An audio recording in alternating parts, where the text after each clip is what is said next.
Too many people in 2026 say that social media marketing is dead, it's saturated, it's impossible to do. This is an absolute myth. Social media marketing is everywhere. Everyone uses it. It brings people in more customers and more clients, and businesses need the service. Which is exactly why in this video, I'm gonna be doing a full SMMA breakdown, how to get started from the very beginning to actually landing clients and getting clients results. So you can start actually making money from social media marketing and grow your agency. Now, for those of you that don't know who I am, my name is Tom. I'm the co-founder of a social media marketing agency doing consistent 80 to 100K months. And honestly, I just want to break the myth of people thinking that it's the most oversaturated industry and that everyone does it, which to an extent people do, but they don't know how to do it right. So I just wanted to come on and give you guys some free value so you guys can start implementing all the systems I use for my own agency and implement it for yourself. So that being said, let's get right into it. Now, I just want to start by saying that SMMA is definitely the way to go. Now, there's lots of different business models you can start, but the barrier to entry to start just a marketing agency online running ads on Facebook and Instagram is very simple if you just have, the right knowledge on what to actually do. Because there's so many different things you can do. I mean, I literally have like a tier list on a bunch of different business models you can do, from S tier to D tier. You can do trading, affiliate marketing, even people still do drop shipping and make good money from it. But barrier to entry and just knowing actually how to start a marketing agency is very simple. You have the right systems in place and you actually have the knowledge on what to do. So here's just a couple of screenshots of previous months in the agency money-wise. But anyways, let's get right into it. So first thing, what actually is an SMMA?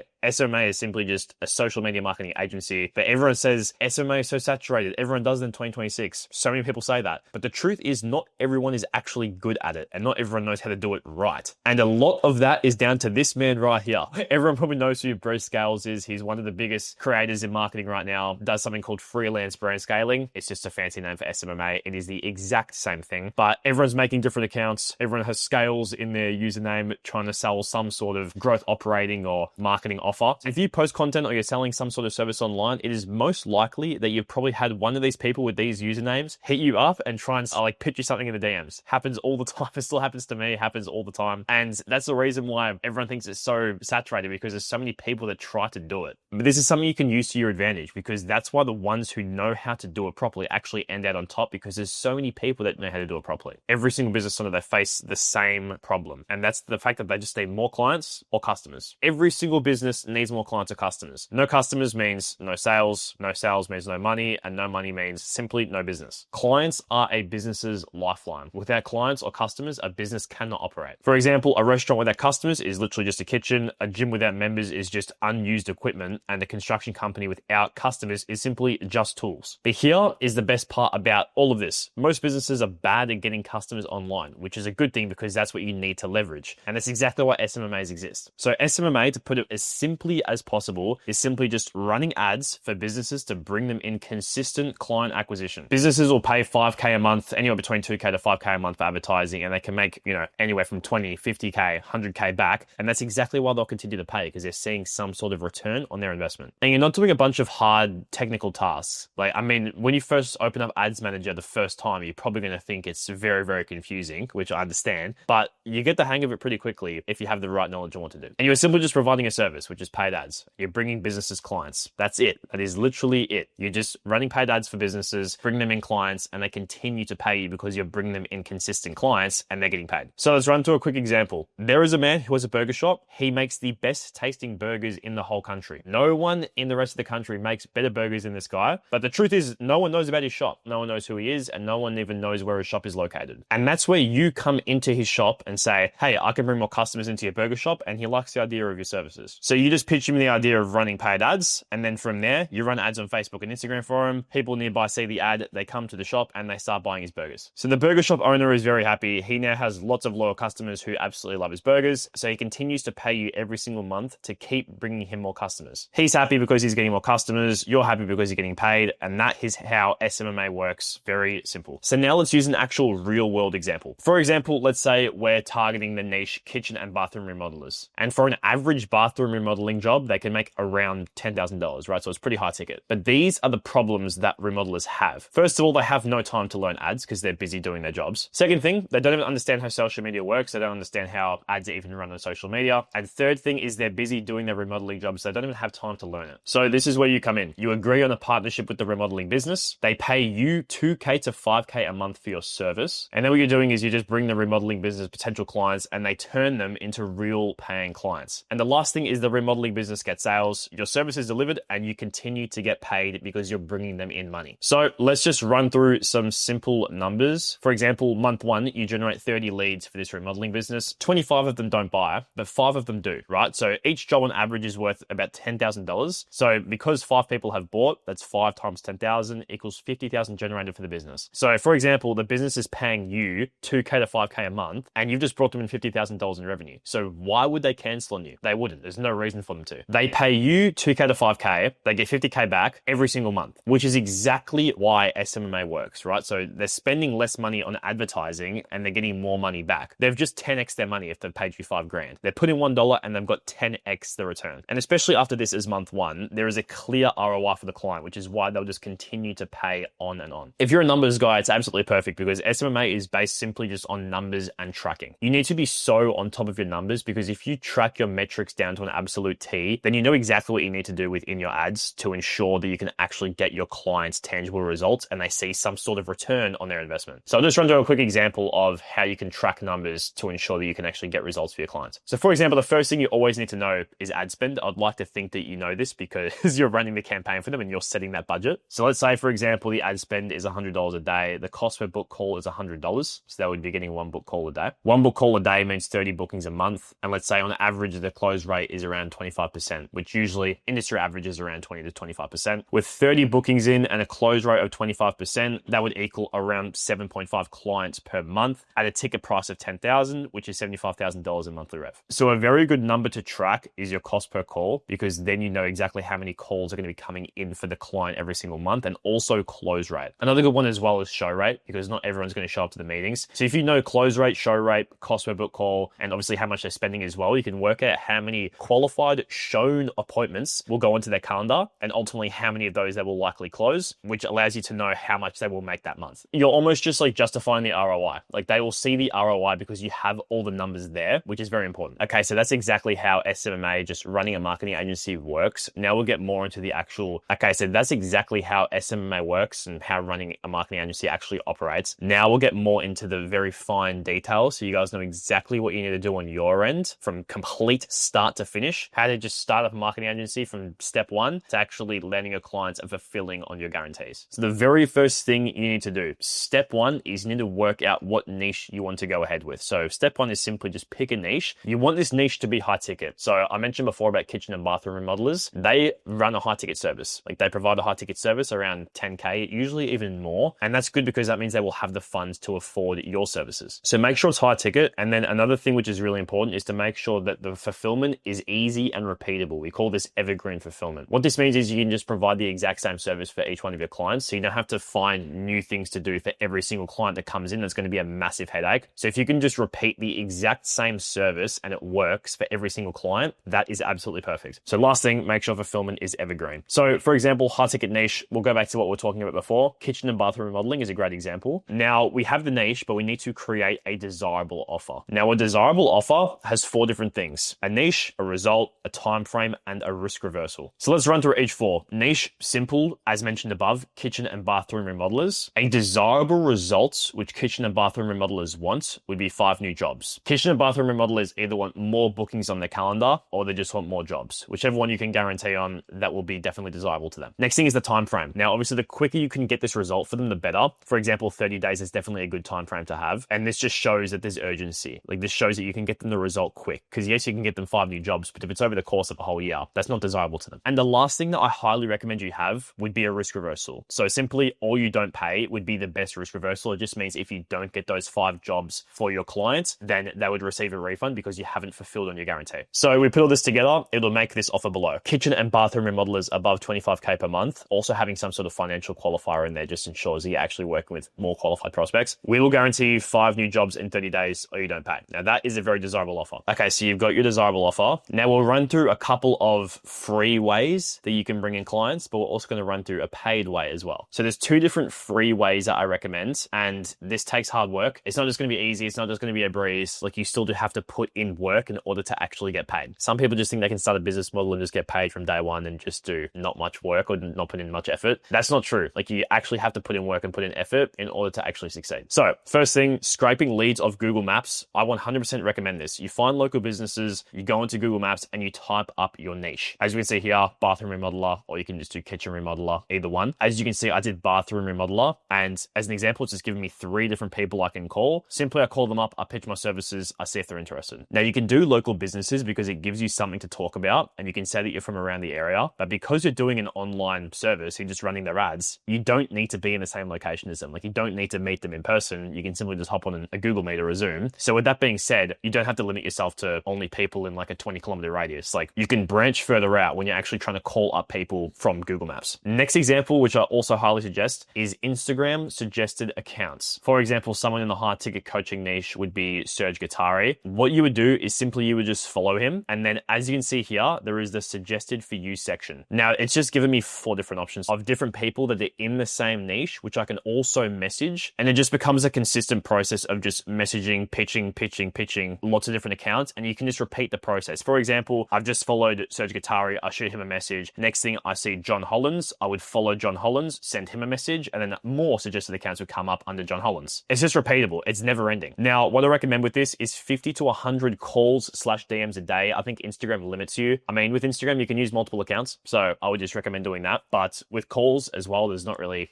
and with calls, I mean, that's unlimited. So try and get in as many calls as you can every single day. I recommend 50 to 100, like, join together. So for example, you could do 25 DMs, 25 calls, 30 calls, 40 DMs. 50 to 100 is a good amount of outbound outreach. And I can assure you that if you're doing 50 to 100 touch points of outbound outreach every single day, you will land a client before you know it. Now, there's one last thing I recommend for client acquisition. Google Maps is good. Instagram suggested accounts is also good, but this last step is actually going to make sure you land a client as quick as possible, and it's going to be a way smoother process. And that is simply just running paid ads. So what you're going to do, you're going to run paid ads on Meta, $30 to $50 a day. And that's why I said before, you need to have a budget for running ads. You can't just run ads for free. That's not how it works. You need to have a budget. But the best part about this is that the leads come to you. You're not doing cold outreach to a bunch of people who don't even know who you are. You're running an ad and people are coming to you because they're interested in your services. Now, I would recommend 5 videos, 2 images. This gives you enough testing. And with the way that we run the campaigns, which is a CBO, it's called campaign budget optimization. It means that the campaign will naturally distribute the spend towards the best performing ads in the campaign. So for example, you're running 5 videos and 2 images and you're spending $50 a day. But let's say, for example, there's one really good performing video and one really good performing image. That image and that video could likely get 80% of the spend because they're the 2 best performers. So it's fine if the majority of the spend goes into the 2 best performers because you're just optimizing for the best performance. That's all you're doing. I also recommend doing 2 ad sets for targeting, HNI and broad. I talk more about this in these 2 YouTube videos here as well. So I definitely recommend that you give them a watch if you want to get more. For targeting, I recommend doing HNI and broad. I talk more about this in these 2 YouTube videos up here. So if you want to learn more about paid ads and actually running ads to acquire clients, definitely recommend watching this video here and this one here as well. And from running paid ads, this is exactly what my closers calendar looks like right now. It's completely packed out, qualified sales calls, 8 qualified sales calls pretty much every single day, plenty of chances to close clients. Now, what I would aim for client acquisition is you want to try and book in 3 calls every single day. If you get 3 calls booked a day, you'll have a client before you even know it. So I would make this your goal. Try and get 1 book call from each channel. So you've got outbound and inbound. With inbound leads, that would be from Facebook ads. So try and get 1 book call from Facebook ads, and then outbound, try and get a call booked in through the Instagram DMs, and then also a call booked in through calling those businesses off Google Maps. That would equal 3 as you're bringing in 1 call from each channel. Now, next KPI you want to aim for is a 60% show rate. So what you can do here is inside of Calendly, I would recommend you have Calendly as your calendar software. Have email and SMS reminders on 24 hours before, 1 hour before, and 5 minutes before the meeting. Another thing as well, which skyrockets show rate so much, it's crucial. I definitely recommend that you do this, is you call the prospect the morning of the meeting for the final confirmation. Because yes, you've booked them in, but the moment that someone actually speaks to you over the phone about the meeting and you're confirming that they're actually able to make it, show rate becomes a whole lot higher. And in the beginning, 25% close rate is usually the industry average, but in the beginning for you, I'd recommend just aiming for a 20% close rate. It means 1 in 5 calls that you take will close as clients. Definitely a good thing to aim for. And and that will definitely ensure that you land a client as quick as possible. So if we work out the numbers, you would have 3 calls times by, let's say 5, because you're only taking calls on weekdays. So that equals 15, and you close 2 clients a week off those 15 calls you take. And let's say you charge anywhere from 2.5K to 5K a month. That would leave you with 5 to 10K a month by closing just those 2 clients. And that's just how it works. You want to make sure that you can just get those bookings onto your calendar through different channels, because you don't want to rely on one channel either. Like, you don't want to rely on strictly just those Instagram DMs or strictly just paid ads. If you have multiple different channels which you're getting book calls in, it just means if one goes to complete shit, you have 2 more that you can rely on. So that's exactly how client acquisition operates. Let's come down to the next thing, which is going to be the sales process. Now, what's really important about the sales process is pre-handling objections. Now, what I mean by this is you want to handle as many objections as you can, either in the discovery of the sales call or before you even hop onto the sales call. So the best course of action for this is, let's say that a guy called Ryan has just booked into your calendar. He's interested in your services, right? So the first thing you do is you give Ryan a quick call over the phone. You confirm the answers to the questions which you filled out on the Calendly booking form, but then you also see if he has any of the business partners that need to also help him make a decision on that meeting. Now, right there, you've already eliminated an objection, because later on when you pitch the price and he says, oh, well, I need to check with my business partner first, because we kind of need to make the decision together, right? That's no longer going to be an objection because you've just handled that right there. Or even a question about budget, for example. Let's say, for example, you're going to charge 2.5K a month, and then you ask what his marketing budget is. You would ask this question more towards the end of the call, by the way, because you don't just want to quickly call him up and just see how much money the guy fucking has. Don't do that. But towards the end of the call, you would ask him about his marketing budget. He says 5K a month. Well, right then, you know that pitching him 2.5K a month for your services is going to be within his budget. So if he uses that as an objection later on, you can just refer back to the conversation you had before the meeting. And those are just 2 examples. There's a lot of different objections that come up, but those are just 2 examples of how you can solve those objections there. Now, first part of the sales call is always going to be the discovery. Discovery is simply just you asking the prospect questions and getting as much information on them as possible. You don't want them to ask you a single question. Like, if they're asking you any question in the discovery process, you're doing it wrong. You're getting as much information about their current situation as you can, where are they currently, and also where do they want to be. And in the discovery, it's really important that you hold your frame. There's going to be a lot of prospects that try and,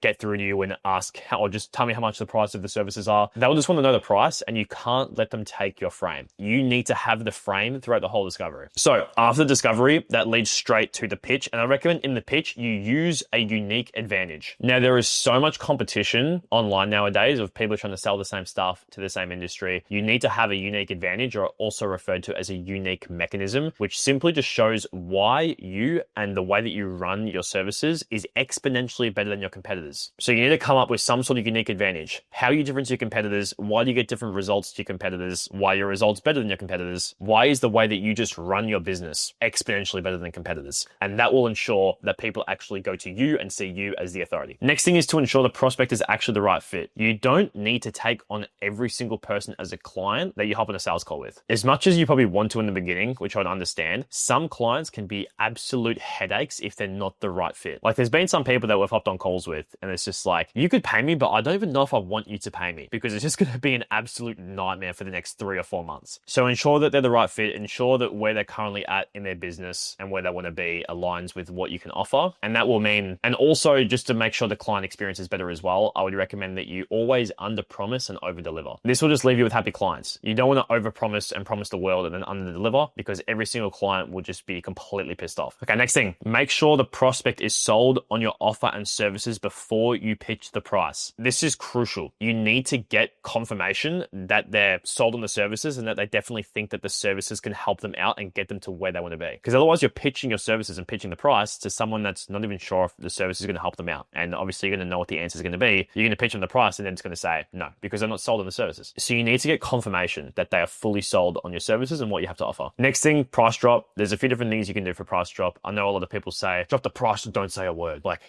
I get it. I mean, I guess it works. Obviously you want to just hold the leadership frame, but at the same time, there's a bunch of different ways you can pitch the price. Again, if you do go silent, it does help, because it just means that it puts the pressure on them and it means that they have to say something. But I feel like a lot of people have kind of caught onto that nowadays. So you can experiment with the way that you want to price drop. Then the last thing is objection handle. So there's always going to be some sort of objection that comes up, whether it's I need to think about it. By the way, that's not even a real objection. That's just a smoke screen for something else. So if they say I need to think about it, you want to make sure that you get past that objection, because it's simply just a smoke screen. Because to put it quite frankly, you are the only source of information they have. So if they need to think about it, what do they have to think about? The decision is already made in their head, and the only way that someone can impact their decision is going to be you.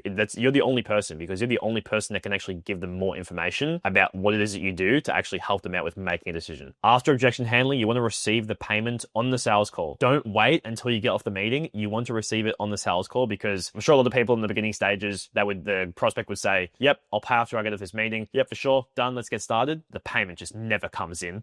It just never comes in. So just make sure that you actually receive the payment on the sales call, and then just run through the next steps with them and get the onboarding call organized once you receive the payment. So you receive the payment on the sales call, and then the next thing is going to be onboarding the client. So we're going to run more into the client fulfillment type of things here, because yes, you've worked out how to actually acquire clients, which is awesome, but you need to make sure you can actually get your clients results to keep them ongoing. So the first thing I recommend when onboarding a client is having some sort of onboarding form which the client can fill out. You want the process to be as smooth as possible, whilst also getting all the information and data you need from the client to get started on the services as soon as possible. So I recommend having some sort of onboarding form. You can do this through Typeform. It's probably the easiest way. I know Google has some forms as well, but Typeform is usually pretty good. Next thing is getting access to your client's Facebook assets. Really important, because you need to actually run the ads off of a Facebook page and on an ad account. And the best way to do this is through something called Leadsy. Leadsy is really good. All you need to do is just make a Leadsy account. Leadsy will give you your own link. You send the link to your new client. The client just presses on that link, and it's so simple for them to just give you access to their Facebook page and their ad account. Next thing from here is get the client set up on Go High Level. Go High Level is simply just a CRM you use to manage leads and call leads, as well as also building out the sales funnel, which I'll get to in just a second. So you've got the assets and you've set up the client on Go High Level. Now the next thing is client fulfillment. So actually getting clients results. And these are also just a few of the different results which we've got for clients recently. First thing when it comes to client fulfillment is running a lead generation campaign. As you can see here, this is what a campaign looks like inside of Ads Manager, Facebook leads. And then going back to what I mentioned before about the 5 video ads and the 2 image ads. With the image ads, you can go to Ads Library, and there's a bunch of different images which you can look at. Now with the images, just search up Ads Library on Google. What you'll be able to do is look at a bunch of different image ads that are currently being run in your niche. This will just give you a bunch of different ideas about what you can do for your client to ensure that they get good results. And the best way to make these image ads is simply just on Canva. There's a bunch of viral templates you can use. So that's what I would personally recommend. Next thing, videos. And once you've got your 5 videos and 2 images, you want to launch the ad campaign. Ad campaign gets launched, and then you want to funnel all the traffic to a 3-step funnel. Now here's an example of what the funnel looks like on mobile. First, you have the logo, you have the niche call out. You also have the results. So for example, 30 qualified appointments. You've got the risk reversal here as well. Then you have the VSL video. So the VSL is simply just the video that goes onto the landing page. So as we can see here, this video is the VSL. And then you have the call to action, which is just schedule a call here. That brings them to the next step of the funnel, which is the booking page. And then the booking page is where they actually book in the meeting. Next, we're setting up an automation for the client to be notified about leads in the CRM, because when leads come in, they need to be called up as quick as possible so they actually answer the phone. Best course of action here is always going to be 5 minutes, because the quicker you call them up, first of all, the better chance they have of answering, and they're actually going to know what you're referring to. And then once you've got them on the phone, you just want to convert them over from a lead to a booking. The more bookings on your calendar, the better. It's just the more opportunities you have to close clients. Okay, so that automation is set. Now you want to build a pipeline inside of Go High Level for the clients to manage all leads effectively. So if we come up here, this is exactly what a pipeline looks like. You can have many different stages in your pipeline. This is what I recommend to start with. You have new lead, call no answer, meeting scheduled, follow up, no show. And then I've also got a couple other ones which is closed. So when clients actually get closed, and then you're going to have another section which is something like not interested. That's just for the leads that are kind of just tire kickers. Now all these leads that come in, to manage all the leads, you simply just click on them and move them over to the stage in which they're at. So for example, if you call up Trinity, Trinity answers the phone, you book Trinity in for a meeting, you would just move Trinity over here to meeting scheduled. Managing leads properly is very important. So we've launched the ad campaign. We've got all the back-end stuff set up inside of Go High Level as well. Now the next thing is very, very important. Probably the most important part of this whole process is going to be retaining clients. Retaining a client and getting them to pay you monthly is going to always be easier than trying to get new clients month in and month out. And there's a couple of different things which are going to help you retain clients and get you paid monthly, so you just consistently have monthly recurring revenue. First thing, weekly meetings. So on your weekly meetings, you want to track different metrics and also put together some sort of roadmap as well. So first thing with tracking the metrics are numbers inside of KPI. Different agencies would have different KPI numbers. Obviously we have our own, but that's the first thing you want to find. Are the numbers inside of KPI? So for example, is the cost per book call currently in KPI? If it is, perfect. If not, how can we make sure in the next 7 days that cost per call number improves so we can get better results? Let's say the cost per call number is within KPI, but then the show rate's really bad. So there's been 30 book calls in the calendar for the week, but only 5 have showed up. Well, then the roadmap for those next 7 days would be strictly focused on show rate and how we can actually get more of those book calls on the calendar to show up so we can actually close them as clients. This process here for the weekly meetings, I think is very, very good. It's what I use. This process for the weekly meeting is really, really good. I personally use this and it works extremely well because it just means that the client actually knows exactly what's going on. And for the next 7 days, I have something to focus on for them and they have something to focus on as well on their end so we can make sure that we're getting them results as smoothly as possible. Next thing, which is kind of a given, but it's very important, is that clients need to be making more money than they pay you. And that's with your monthly fee and ad spend. The client gets paid more than they pay you and you will continue to get paid. Nothing else really needs to be said about that. Last thing, retaining clients equals scale. If you've got 4 clients paying you $5K a month and you keep them on consistently month in and month out, you have $20K monthly recurring revenue every single month. And then all you need to do is just build on that and try and get more clients in through your other 3 channels. And then you can just continue to stack on that MRR. That's exactly how you scale. So Ed came to me, he had no clear offer, he had no clear systems, and he was stuck at around 5K AUD a month. Now in just 4 months, cash collected 120K. So he went from 5K a month to 30K a month in just the span of 4 months. And in this video, it's pretty simple. I'm going to be breaking down the exact ad campaign, the exact strategy I used for Ed in order to actually make sure that he went from that 5K a month mark to that 30K a month mark in only 4 months. It's a very simple strategy, and I want to share this video with you guys so you know the exact strategy which we implemented, which you can go ahead and implement for your own business so you can start landing clients consistently. That's the main purpose of this video. So let's get right into it so you guys can start landing more clients. Let's go. First thing that we did for Ed in particular is Ed gave me some more info on like what his business actually consists of, what he offers for his clients, what his services look like, so we knew what to work with and we knew how to structure the ads and the VSL for the landing page. So with the ad scripts, what we did is we made 5 unique hooks and 1 body, and we tested 5 unique video ads and 2 image ads. With the VSL, he gave me lots of insight into his backend systems, what he does for his clients, and he's currently running a sales operation where he helps high ticket setters and closers land a sales role where they can make anywhere from 5 to 10K a month, because there's lots of setters and closers out there that are stuck making 1 to 2K a month. So it was a very desirable offer which we could use. So he could help the setters and closers come into his business where they could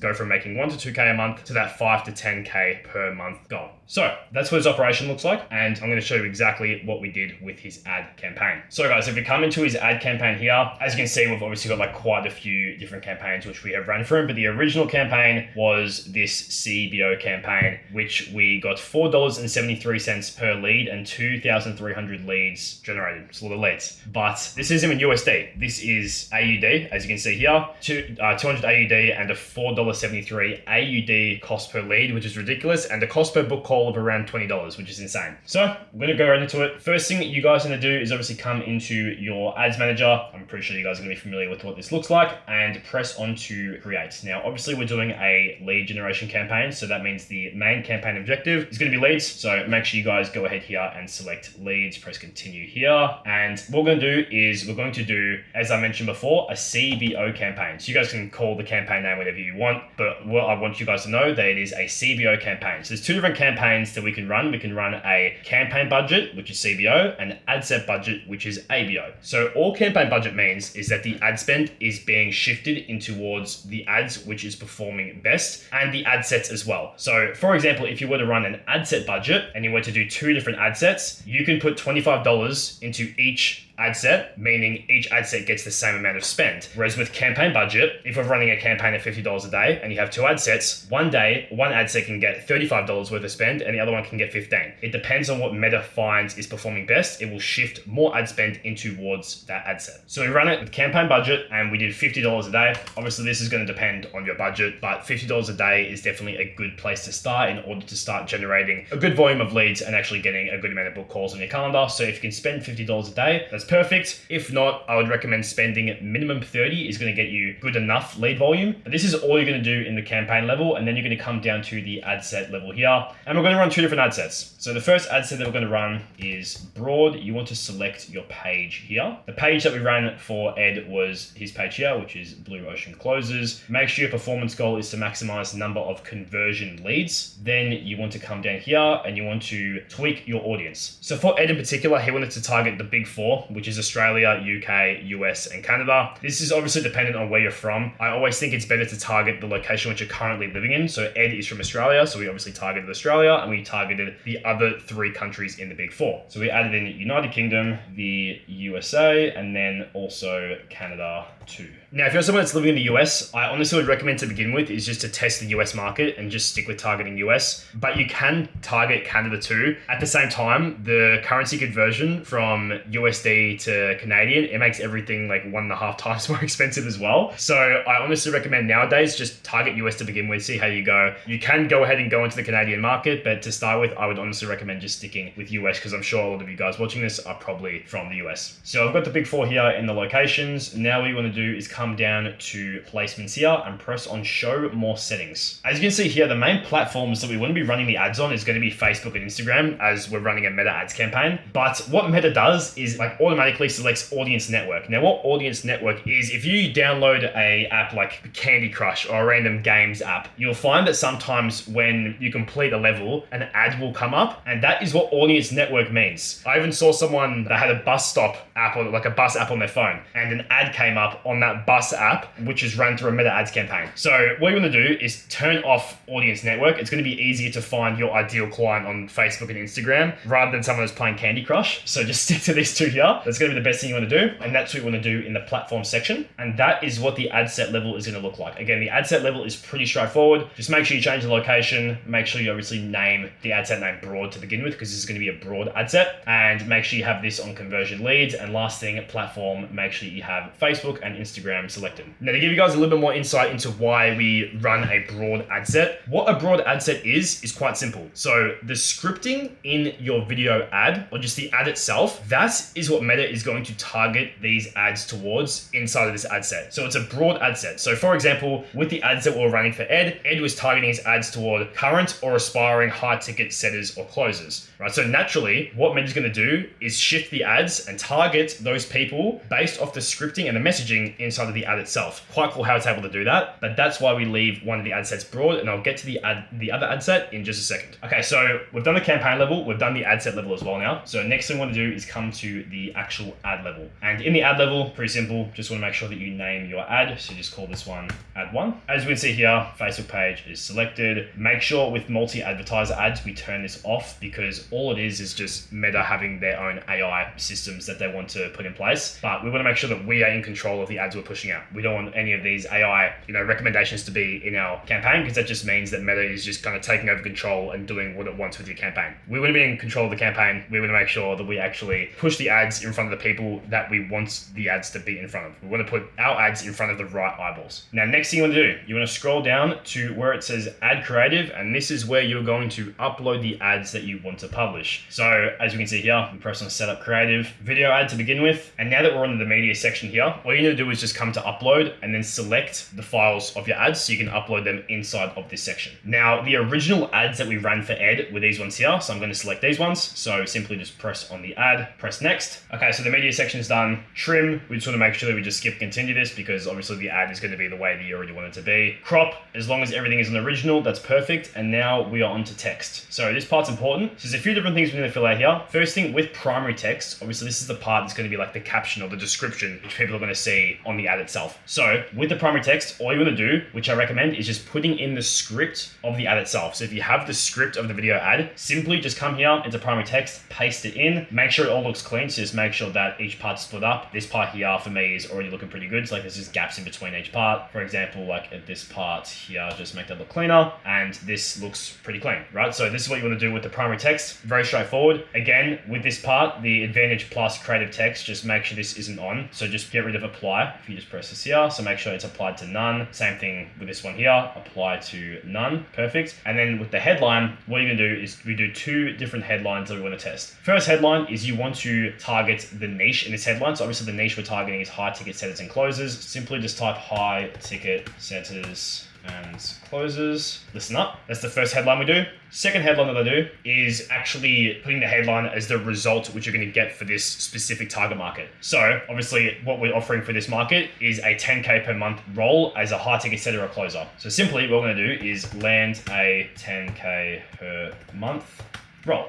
Let's just make that look a little bit cleaner as well. Okay, perfect. So those are the two different headlines. Again, make sure these Advantage plus AI recommendations are off. And then the call to action, what converts best is always going to be learn more. So make sure that's selected. Then we want to press on next. Enhancements, don't worry about this. Just press on done. And bang, now your ad is published. So that's the first part. Everything's in there. Ad is uploaded. And the next thing we're going to move on to now inside of the ad level is going to be the lead form. So the lead form is simply where you capture the information. So where you actually capture the lead's name, email, phone number, and you can also ask qualifying questions in there as well to ensure that the leads coming in through the ads are leads that are actually going to have a chance of converting to clients. So what you're going to do is simply just go to the instant form section, press onto create form, make the name of your form. So it could be anything, just call it form 1. Make sure your form type is selected as more volume, and for flexible form delivery, make sure you press optimized. Come to next, make sure that the background image is on. It just makes the form part of the ad just look a bit cleaner. And then for the greeting, there's two different things we're going to do, which is the headline and also the description here. For the headline, what you're going to do is just put in the niche that you're targeting. So again, here we're going to do high ticket setters and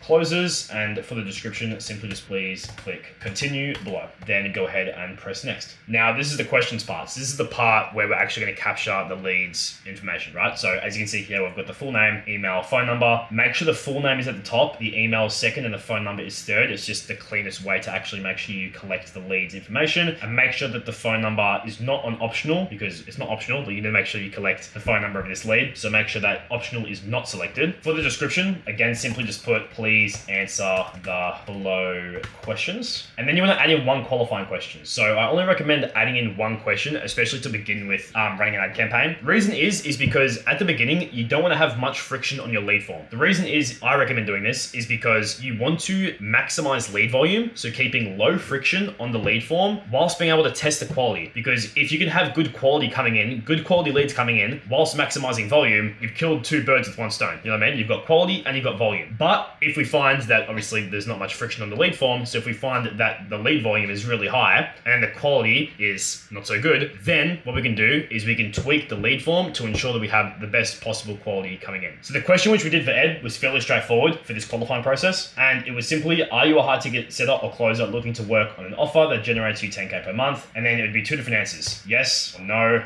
please click off this page immediately. So obviously, if anyone sees the no part, they're just not going to click through. If they press yes, then obviously they're able to opt in as a lead, and they're obviously going to be someone that Ed is looking to work with. And this is the questions section done. Now you want to press on next. Now, next thing is privacy policy. There's two different things you can do here. If you actually have like a privacy page, which you've got on your website or on your funnel, obviously enter it in there. But if you don't have any privacy policy page, all you want to do is just put in the first page of your website or funnel, so people just get directed to there. So that's exactly what we did for Ed. We put in the first page of his funnel, and then we pressed next. And then again, down here, this is the last page. This is the last page of the lead form. Again, what we did is put in the link to his funnel to make sure that every single person that clicked on the ad, after they filled out that lead form, they got redirected to the first page of his funnel, right? And then with the call to action, what we find converts best is book a call. And then we also need to fill out the headline and the description here. So for the headline, what we find performs best here as well and converts the most amount of leads onto the actual first page of the funnel is this. The headline, important final step.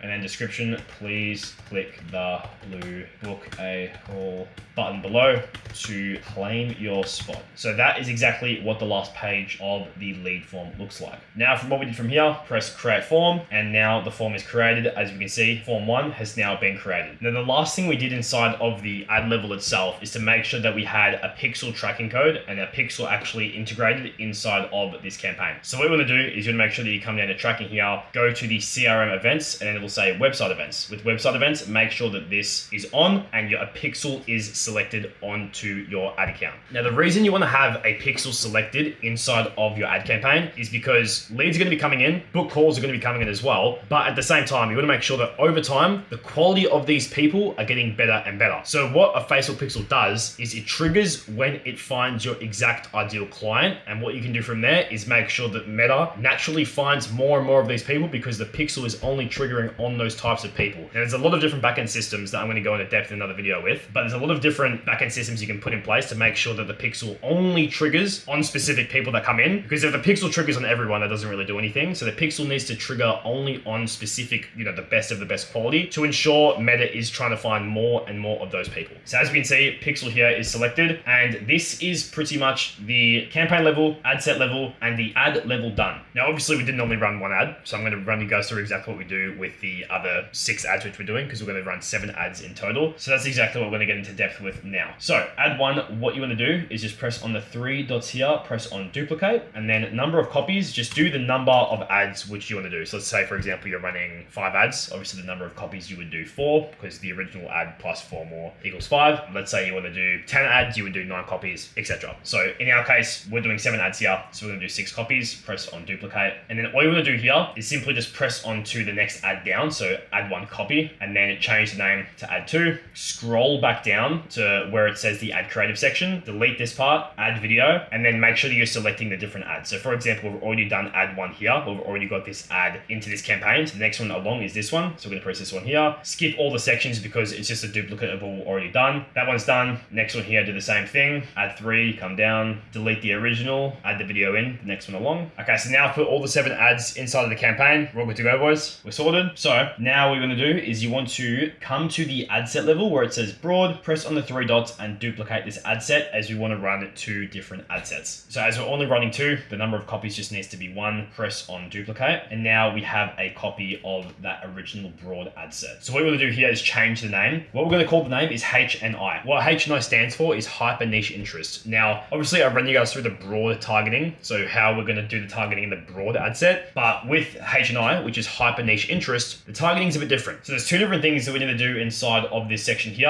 and I actually need to go back and change it in the other ad set because I forgot to change it initially. So there's 2 different things we need to do. First thing with the age is make sure that the age demographic is from 21 to 50. And I'm also going to go back to the other ad set, come down to here, change this from 21 to 50 as well, because I forgot to change it initially. Always going to double check, boys. And then we're going to come back to the HNI ad set, and what we're going to change here, which is the main change, and this is really what differentiates both ad sets, is going to be in the detailed targeting section. So what we're going to do is press on this little pencil here on detailed targeting, and here you're able to search a bunch of demographics, interests, and behaviors. And the reason that we're going to do this type of targeting is because we're targeting the interests of the ideal clients. So for example, Ed, his client is a high ticket setter or closer. But what is a high ticket setter or closer's main interests? Those are the interests that we're going to put into this detailed targeting section. So there's going to be a few different things. I recommend doing only 3 to 5 interests inside this targeting section. And what I recommend is we stick to just interests. They seem to perform best. You can do behaviors, different types of demographics, but I always like to stick solely to interests. And when it comes to specific high ticket setters or closers, their main thing that they're going to be most interested in is like making money online,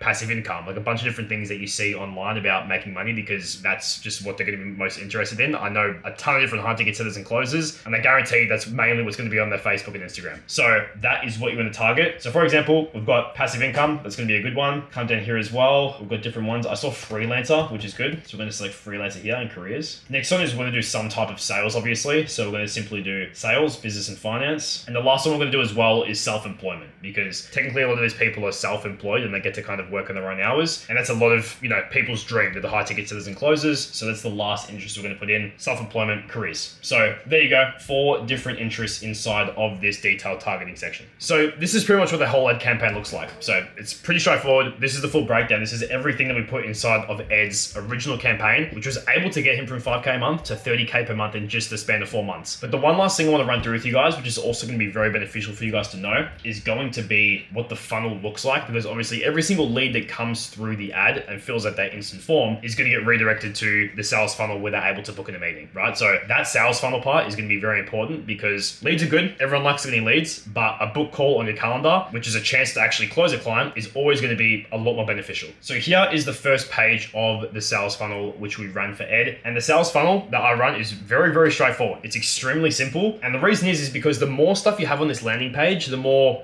different things that people can swipe through and a bunch of different settings people can press. It just adds more friction. All it does is add more friction and takes them away from getting through to that next step of actually booking a call. You want to have the simplest first page, the simplest landing page of a sales funnel. And it's pretty simple. Obviously we have niche, results, VSL, and schedule a call here button. So once I press the schedule a call here button, pretty simple, get taken straight to the actual booking page. So Ed's booking page, wait for this to load. And this is the Calendly form that people have to fill out. So as we see here, Ed's put down a nice description here on the left, and people are obviously able to choose a time that suits them. So for example, let's select tomorrow, find the time that suits. So let's do 10 past 10. And then here we have a form which people need to fill out before they can book in. So although we keep the instant forms very broad to begin with, only that one qualifying question, and obviously the name, email, and phone number as well, with the actual Calendly form, you want to include more questions in here, because at the end of the day, you want to get as much information from this prospect as possible, because then when you hop on the sales call with them, you have all this information which you can refer back to when you speak to them. So for example, Ed collects the first name, last name, email, and phone number. This is obviously still stuff that you want to obviously access. And the reason that we have all this in here is because if you have them fill out their email and then also their phone number, that ensures that they get the email and SMS reminders, so they're reminded of the meeting. If you don't have those reminders in place, a lot of people will forget about it, right? So having the email and phone number in here is very important. Next question is a monthly income question. This just means you can kind of get a grasp of how much actually you're going to have to invest. That's going to be important too. Next thing, sales experience. And then with Ed, he also had another question about what kind of niche are you looking to work with. Again, it's just a little bit more of an insight into the type of person they are, what they want to work with, whether it's going to be like real estate, fitness, crypto, etc. A lot of different things here. What's your biggest challenge? And then we only work with reps earning between $2,000 to $50,000 per month and have a range of opportunities to help you acquire a 10K a month role. So this is just like an investment question as well. So what is your investment that you can afford to begin with? Again, it's always good to get an idea about how much actually you're going to have to invest, because then you know what type of package to pitch them. If you have a range of different packages, and let's say for example only have $1,000 to invest and your highest ticket package is 10K, well, you're not really going to pitch them the 10K package. That's probably not the smartest idea, right? So having a budget question as well is going to actually help you know what package to pitch them on that sales call. And then one of the last questions as well is, how soon are you looking to land a role? Again, urgency, right? Like we want to make sure that these people are looking to get started as soon as possible, because yes, someone might want to land a high ticket role, but if they're looking to get started in 6 months, well, I don't really think they're going to be able to put their money down on that call in 3 days, right? So always good to get an understanding about how quickly these people want to actually move forward. That's definitely important. And this is a good last kind of reminder as well, this last part here, because all this is saying is that we will contact you, and if you don't respond, we'll cancel the meeting. So that just shows that you kind of need to be someone with urgency and looking to, again, move forward quite quickly. And it just means there's going to be more qualified prospects onto the calendar. So again, great question. And from there, the event gets scheduled. But what I'm going to do is I'm going to quickly fill out this form and do a little test run, so then I can show you guys the exact page which we land on once we've booked on the call. Because again, we have 3 steps to our funnel. So we've obviously seen the VSL page, we've seen the booking page here, but I want to show you guys what we call the thank you page, which is the last page. So we'll just quickly do a test run and fill out this form. So as we can see here, the form has been filled out. Simply we're going to come down here and press on schedule events. And now we're directed to the last page of the funnel. So I highly recommend on the funnels that you guys want to do, that you do a 3-step funnel, because this last page here is going to help out so much, like drastically, with improving show rate. Like yes, you can get a ton of book calls in your calendar and you can have a ton of people book in and you can be spending $20 for a book call, which is really good. But if all those book calls are on your calendar and none of them show up, doesn't really mean anything, does it? So that's why this thank you page is extremely important. So what I recommend you do is you have some sort of thank you video. So as you can see here, if we play Ed's one, congratulations on booking.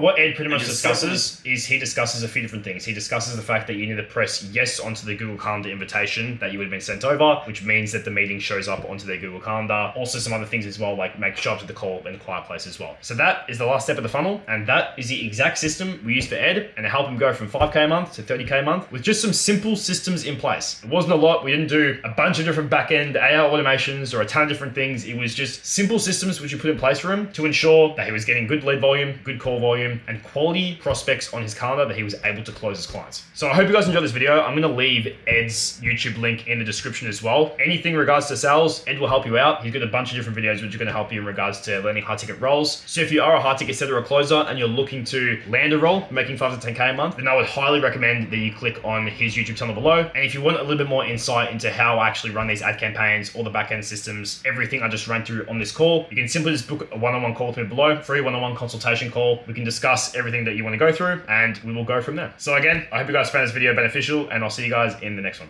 If you're someone that runs ads on Meta on a consistent basis, or you just want to learn more about how to actually run ad campaigns on Meta and how to analyze data to get the best possible ad performance, then you're in the right place. Because in this video, I'm going to be breaking down exactly how you can analyze data inside of your ad campaigns to learn how to actually get the best possible results from running ads inside of Meta's platform. And look, I've been there. You open up Meta's platform, you're inside of Ads Manager, and it looks like you're in a fucking spaceship dashboard. You have no idea what you're doing. You're in a spaceship. There's a bunch of different buttons you can press. There's settings you can change. You've got no clue what you're doing. And that's why I'm here to help, because it can be very confusing, especially if you're a beginner. So there's lots to learn. There's lots to improve on, and you can only get better and better the more you do it. But this video would definitely help with just knowing how to actually analyze data, so you know what changes to make inside of ad accounts and how to actually get the best possible performance. That's what we're here to do. So boys, let's go right into it. So first thing, you want to open up an ad account. Hopefully most of you know what an ad account looks like to start with, but if you don't, that's completely fine. But we're going to just run through the main basics on just what to start with, the main things you need to know. We can get more into detail about other pieces of data and metrics, which I'll still run through in this video, but we're also going to run through the main things that you kind of want to actually take into account and aim to achieve when running ads inside of Meta. First of all, what you want to do is you'll see this column section here. Now, most of the time it'll start on performance, so it'll look something like this, but what you want to do is you want to change this always to performance and clicks, because this will give you a better understanding about how well the campaign is actually performing. So first things you'll probably see inside of the ad account, if you currently have a campaign running or you've run a campaign in the past, is you'll see the campaign name, you'll see delivery, so it'll either say active or off. Yeah, obviously if it's active, the campaign is live. If it's off, then it's not running. Some other similar things you might see is learning, which means the campaign is currently in the learning phase and Meta is trying to pick up as much data about who you're trying to target towards. So that's likely what you'll see in delivery. Now, if you come over to actions here, actions is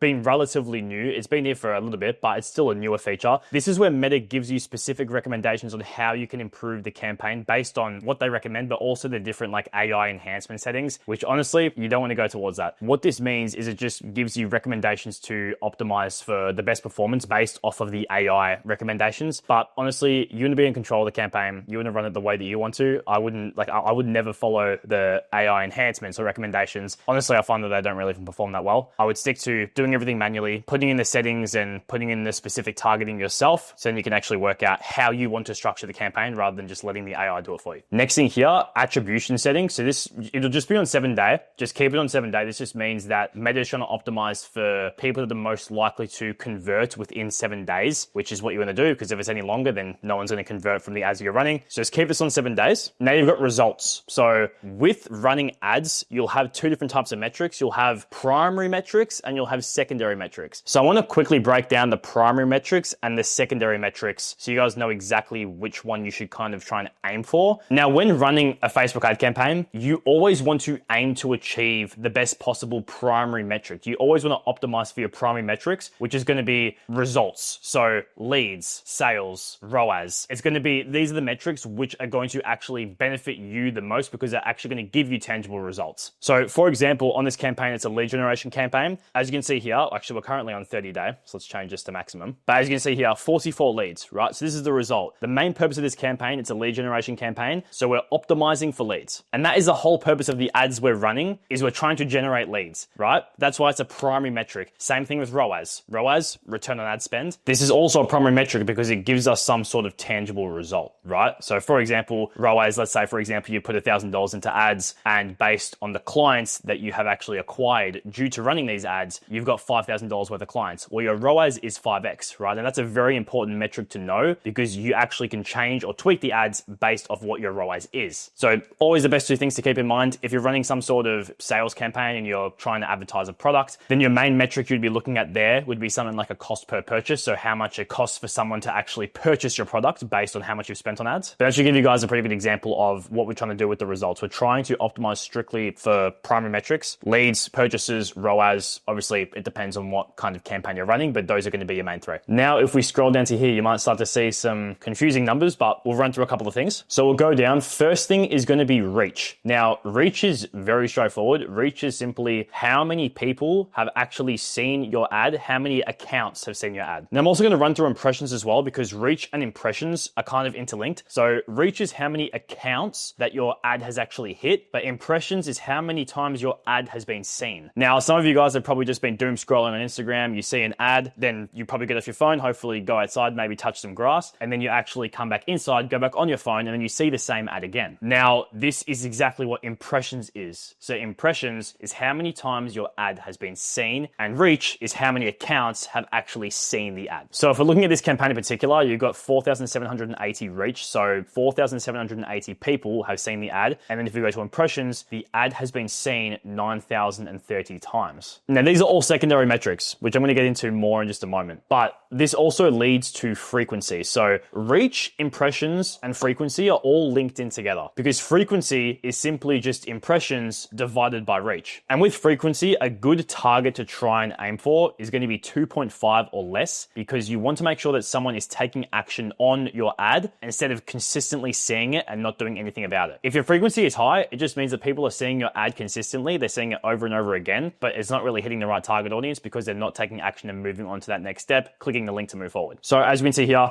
we've got the impressions here, we've got the reach, and then we've got the frequency, which is 1.89. So that's within the KPI numbers, I would say. So like I mentioned, all those three tie in together. I want to get more into secondary metrics in just a moment, so then we know how we can kind of utilize secondary metrics to make tweaks to the ads, which is going to help improve the primary metrics. That's kind of the way that we can utilize both. So the result we're trying to aim for is leads, and simply cost per result is how much it costs to get the result that we're aiming for. So it's pretty simple. It's just simply the amount spent that was spent so far divided by the actual amount of leads that we've got, and that's what the cost per result is. So in this case, $318 divided by 44, $7.25 per lead. Now, obviously this one's pretty straightforward. Now, if you're running a lead generation campaign, which is the campaigns that I'm best at, that's what I run in particular, it doesn't really matter what your cost per lead is. It obviously does to an extent, but the main metric you always want to aim for, if you're trying to actually acquire clients for the client that you're working for, is going to be cost per book call. Because people have this massive thing about, oh, cost per lead, nigga, cost per lead, down, down, down. Like, yeah, okay, I get that. A low cost per lead can be good. But at the same time, if you're not putting qualified book calls onto your client's calendar, you're not really going to give them the chance to actually close any clients. Like, for example, cost per lead here is $7.25. That's quite low, which is good. But let's say, for example, out of these 44 leads that we've gotten so far, only 2 converted to bookings. Awesome, we've got those 44 leads, but then we've only got 2 bookings in. It's like you only kind of have 2 opportunities, like primary opportunities to close clients, because the other 42 leads haven't actually converted over to bookings. So to summarize, leads are important, but bookings on the calendar are always going to be more important. So optimize for bookings over leads. Okay, next thing, we're going to obviously budget. Budget's pretty simple. How much you're spending daily on ads. It's pretty straightforward. On this campaign, we're running it at $50 a day. Next thing, ends. So simply just when the campaign ends, you can put certain time frames on when you want a campaign to actually end. For example, the date today is February 2nd, but let's just say you want the campaign to finish in 2 weeks. So you just set the timer to February 16th if that's when you want the ads to actually commence. So let's say you want the ads to run for 2 weeks. So you would just put the setting on to February 16th because that's when you want the campaign to end. But in this case, this is just an ongoing campaign. We're running the campaign. We're seeing how it goes. There's not really any end date. That's why it says ongoing here. Now, next thing we have is CPM. So CPM is simply just cost per 1,000 impressions. So how much it costs for your ad to be seen 1,000 times on Instagram and Facebook. But you can use CPM alongside other secondary metrics, which can help you know what to kind of do inside the ad campaign, what to tweak in order to help improve the primary metrics. Now, obviously there's going to be people that have shops linked to their ads. In this case, there's no shop linked, which is why it's blank. And what we've also got as well, which is left blank, is landing page views and cost per landing page view. Now, this is left blank, likely because we're running to lead form, which means we're not directing people from the ad straight to a landing page. They're filling out a lead form first. Likely Meta's kind of getting lost in this process and not really working out how many landing page views we've got, because it's definitely not 0. It's going to be more. So sometimes Meta's platform can be like, I don't know how many landing page views there are, which is a bit annoying, which is obviously why cost per landing page view is going to be left blank as well. Now, link clicks. Link clicks is simply how many people have seen the ad and clicked on the link to go to the next step. So for example, when you see an ad, you're probably scrolling, you see an ad, and then you see something at the bottom. It might say something like learn more, sign up, download now. It's like a call to action in that place where you can actually click the link. That is a link click because that leads to the next step. But clicks, on the other hand, is simply just any click on the screen. So like, for example, if someone's running a carousel ad where they can slide through it, that's a click, right? So like all clicks inside of like actually analyzing data is pretty useless because it doesn't really mean anything. Like if you're scrolling through a carousel or you've turned off the volume on a video ad, like that counts as a click, and it's not really going to give us much important data which we can actually utilize. But link clicks is important. We want to know how many link clicks we have got, and then we can work out different things. For example, we can work out of the link clicks how many people actually opted in as leads. So for example, we had 151 link clicks and we had 44 leads. So we can work out that the amount of people that actually actually opted in as a lead, once they clicked on the link, is probably just below 30%. And for example, if that percentage is really low, let's say for example that we have 500 link clicks, but we've still got those 44 leads, as you can see here, that means there's probably something that we need to tweak on the actual lead form to ensure that more people are entering their information and going through the full form, so we're actually getting a higher result from the campaign. The next metric we have is pretty straightforward: cost per link click. So how much you're actually paying for someone to see your ad and click on that link. And again, pretty much a secondary metric. This metric isn't really going to help us make drastic changes to the ad campaign based off the number that it is. Now we have link click-through rate. Now I'm about to run over this, and I'm also going to pair it with another metric in just a second to show how you can make specific changes to your ads based off of those secondary metrics. So let's start with that link click-through rate. Now, link click-through rate is a good metric to know. Now, all it is impressions. So the amount of times your ad has been seen divided by link clicks. So in this case, we had 9,030 impressions divided by 151 link clicks, which leads to a 1.67% CTR. Now, general rule of thumb, you want to aim for 1% minimum. 1% is going to be the number that you want to try and aim for. I mean, I would recommend trying to get to 2% even. Like anything between 1 to 1.5 is good, but 2 is going to be great because that means 1 out of 50 times that your ad is being seen is converting to that next step. Now, this is where we're going to go a little bit more into detail with the actual metrics and data so you can make a change to the ads in the campaign based off of secondary metrics. Now, what you want to do is you want to come to the columns part here. As you can see, this currently says performance and clicks. Press onto this, and then you want to come down to the very bottom and press customize columns. This will load up, and this is where you can add different columns into your actual dashboard. So then you can actually look at more metrics, because Meta doesn't include every single metric onside the dashboard when you first open it, because there's tons of metrics on there. So the metric that we're going to search for, I've actually got it already here because it's been recently used. So it's 3-second video plays, the rate per impressions. So click on this, it'll pop up in the column selected here, and it's going to be the last column that appears on the dashboard. Press apply, and then if we scroll to the very end, there it is right there. So this metric is pretty straightforward. Simply 3-second video plays per how many times your ad has been seen. So your ad has appeared 9,030 times, that's the number of impressions, and this percentage of people that have watched minimum 3 seconds of the ad. Now, I like to refer to this as the hook rate, because it's simply just your hook, like how well is your hook going, how many people stay for longer and watch the rest of the ad depending on your hook. So the hook rate is 3.6% on this campaign. Actually isn't that good, to be fair. So a good hook rate is around 10%. You want at least 1 out of 10 people to watch the first 3 seconds of your ad for the hook to be considered an actual good hook. But in this case, not that great. But let's say, for example, the hook rate, so this metric here, is 10% and your click-through rate is 0.5%. So therefore, a lot of people are watching the first 3 seconds, but they're not actually taking action on clicking the link and moving forward to the next step. So simply the ad is engaging, but the viewers aren't convinced enough to click. Likely in this case, it might be one of those ads where there's some guy about to throw a massive ice block onto a piece of concrete and it's about to shatter everywhere, and then that transitions into someone that's trying to explain what they do for their business. Like in that case, the hook rate is going to be so high because every single person out there wants to see that ice block hit the piece of concrete. It's always satisfying. But then there's a massive drop-off rate because it goes to some guy talking about how he can help your business out and generate you more leads or whatever. In this case, you would likely need to change your hook, because yes, you're bringing people in, people are hooked, right? That's the whole point of it, but they're not converting. They're not actually clicking on it, and they're not convinced enough about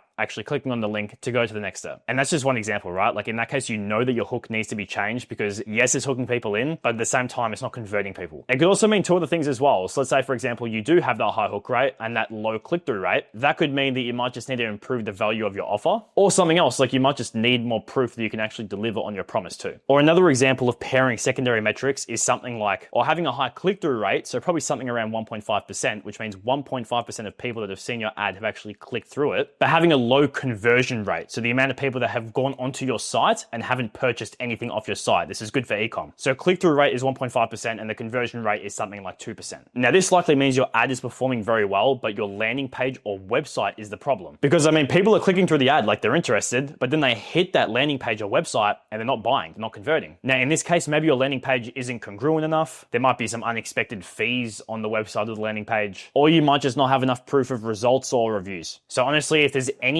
that I want you guys to just take away from this video, it would be this right here. Optimize for primary metrics, cost per lead, which is obviously linked with cost per book call, purchases, ROAS. And don't optimize for secondary metrics. CPM, cost per click, hook rate, click-through rate. Simply just use secondary metrics to understand what is going on and inform future ad creatives. So I hope this video gave you guys a little bit of a better understanding about how to actually track the metrics inside of your ad account, what numbers are important and what numbers you don't really need to worry about so much, primary metrics, secondary metrics, and how you can utilize those secondary metrics in order to actually improve your overall ad performance, which is going to help improve the primary metric numbers. So again, I hope you guys enjoyed this video. If you want to have a quick one-on-one chat with me, I've got my calendar link in the description. Book in a free consultation call, you'll get a ton of free value, and I'll see you guys in the next video. So you've seen all the things that I've implemented for my own agency to scale to 80 to 100K a month. You've seen how I've been able to implement these systems for my own clients to generate them $1 million in client revenue. But the main reason why people don't start and the main reason why people don't actually take action isn't because of a lack of information. It's always the fear of something not working out. Fear is the number one